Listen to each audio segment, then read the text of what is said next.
Assalamualaikum warahmatullahi wabarakatuh. Saya Ika Farhatun Nur Hasanah, SPDI, Guru Pendidikan Agama Islam SD Negeri Sukomulyo, peserta PPG dalam jabatan Batch 2 tahun 2025 dengan nomor induk mahasiswa 25404 112333 LPTK UIN Sunan Kalijaga. Assalamualaikum.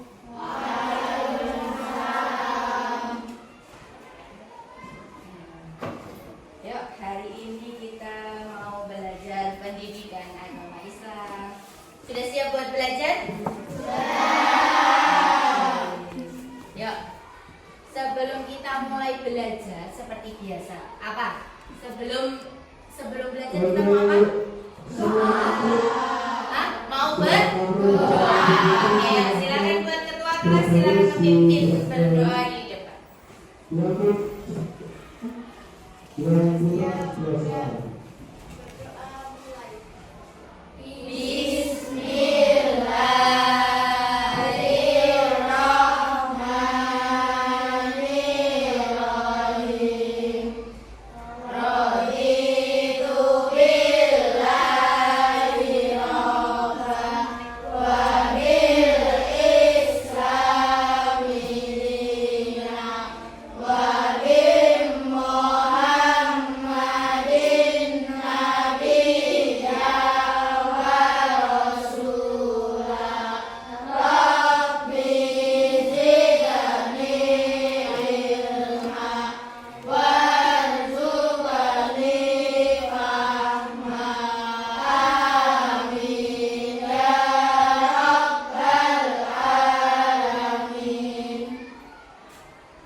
Setelah berdoa, kita biar semangat sebelum belajar. Kita tepuk semangat dulu ya. Ya, coba 1, 2, 3. Tepuk semangat.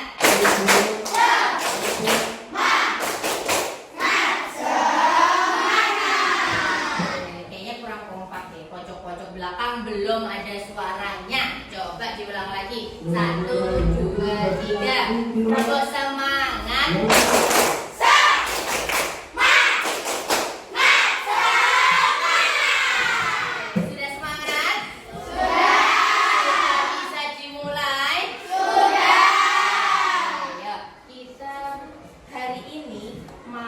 Belajar tentang apa? Ada yang tahu? Surat Al-Maun. Oke, sebelum kita masuk ke pokok pembelajaran, kita akan menyanyikan lagu nasionalisme dulu. Mau nyanyi apa ya? Ya, mau nyanyi Garuda Pancasila. Sudah pada hafal belum sama lagunya? Sudah. Ya, coba kita berdiri dulu, berdiri semuanya. Nyanyinya sambil berdiri coba. Biar semangat ya.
Setelah menyanyikan lagu nasionalisme, sebelum kita masuk ke materi pokok, Wika mau menyampaikan video pendek tentang kisah Nabi Muhammad. Nabi Muhammad itu sudah terlahir menjadi anak yatim. Nah, coba kita pelajari dulu video tentang kisah Nabi Muhammad dengan anak yatim di hari Idul Fitri. Coba kita simak bersama.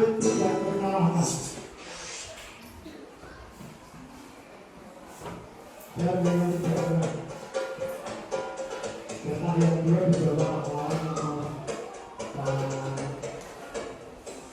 yang telah kita ketahui, Nabi Muhammad menaruh perhatian yang sangat besar terhadap anak-anak yatim.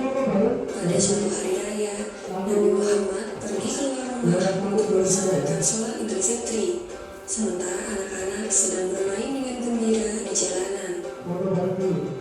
Namun dikejutkan menjadi yatim yang kesepian, katanya sambil menangis sedih.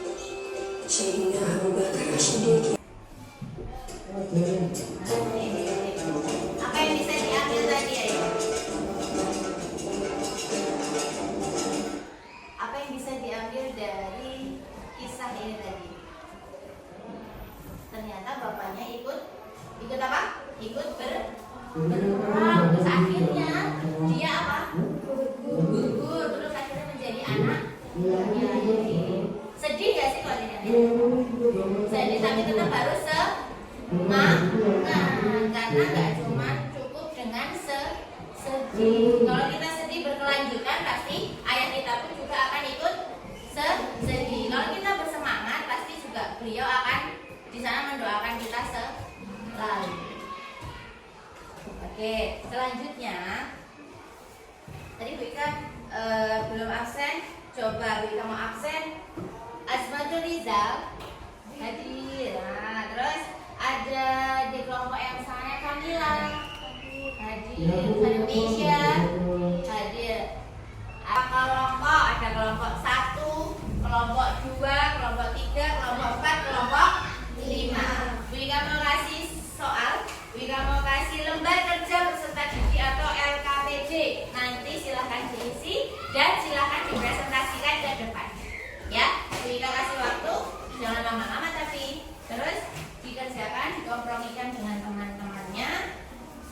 Terus nanti silahkan dipresentasikan ke depan.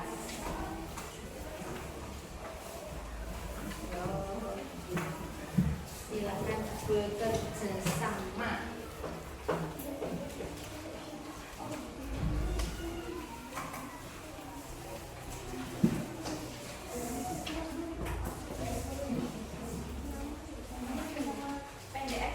Gak usah nama panjang, nggak apa-apa, nama ini aja, nama singkat. Satu kelompok semuanya ditulis, gak apa-apa. Nanti kan perkenalan satu-satu juga. Yang jadi pembicara kan nanti juga memperkenalkan teman-temannya. Iya,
Kita mulai presentasi dari kelompok 1. Silahkan dipersiapkan maju ke depan. Nanti bicaranya agak kencang biar terdengar suaranya sampai pojok-pojok. Yuk, silakan maju. Anggotanya. Yuk, silakan maju.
Lembar kerja peserta didik LKPD. Nah, di situ tadi ada apa saja isi pokok yang terkandung. Mengapa kita harus peduli terhadap anak yatim? Bagaimana cara menunjukkan sikap peduli terhadap anak yatim? Terus siapakah yang disebut pendusta agama? Terus apa pelajaran penting yang bisa diambil dari surat ini untuk kehidupan sehari-hari? Terus di sini ada yang mau ditanyakan? Sudah paham? Sudah. Coba terakhir Bu Ika mau dengar dari semua. Tadi kan perwakilan dari Anggita ataupun Miska. Sekarang dari semua kita baca surat Al-Maun bareng-bareng. Coba. Ya, 1, 2, 3. A'udzubillahi minasyaitonirrajim. Terus?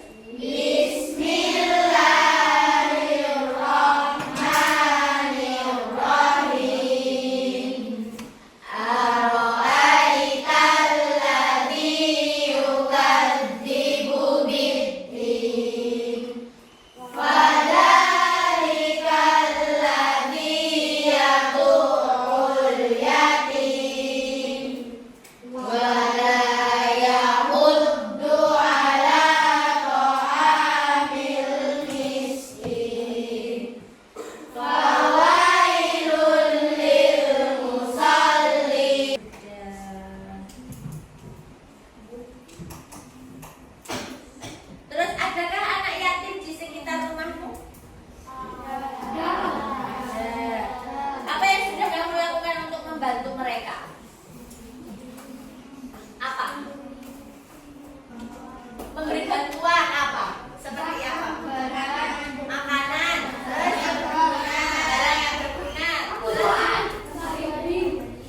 sehari-hari. Terus apa? Mendukung pendidikan mereka. Oh, keren tuh, mendukung pendidikan mereka. Berarti pernah membelikan tas atau sepatu mungkin. Lah kan pertanyaannya di sini, adakah anak yatim di sekitar rumahmu? Apakah yang sudah kamu lakukan untuk membantu mereka?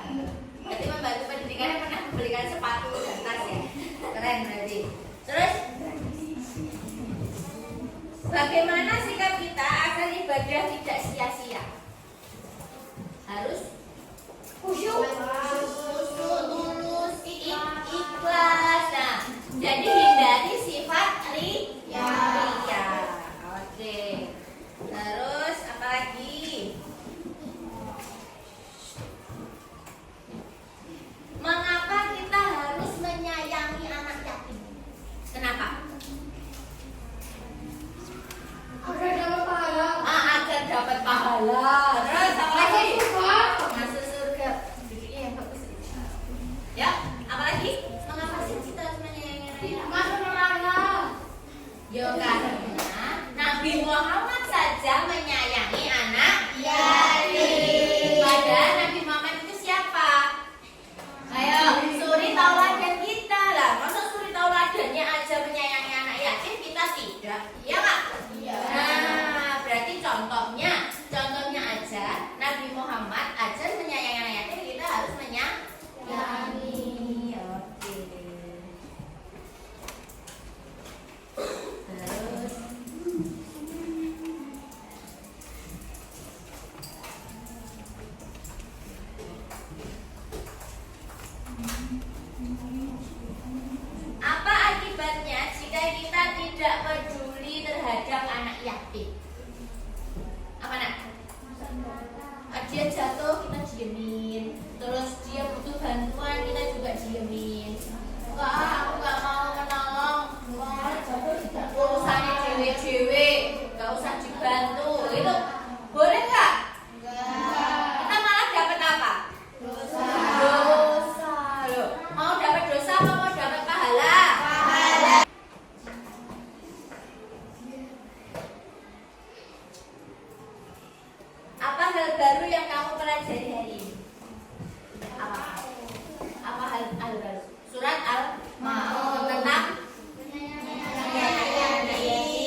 mempelajari tentang apa? Hadis menyayangi anak yatim. Bisa kita lihat ya. Kalau sekarang suratnya, minggu depan hadis. Oke.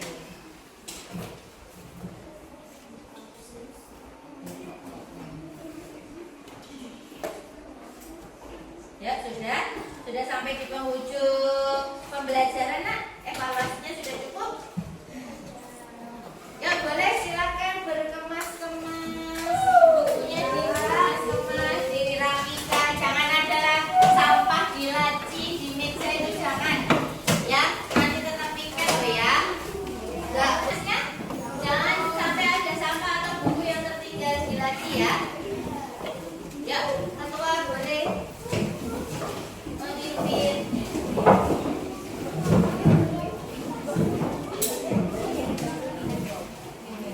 Sebelum kita berdoa, ya, sebelum kita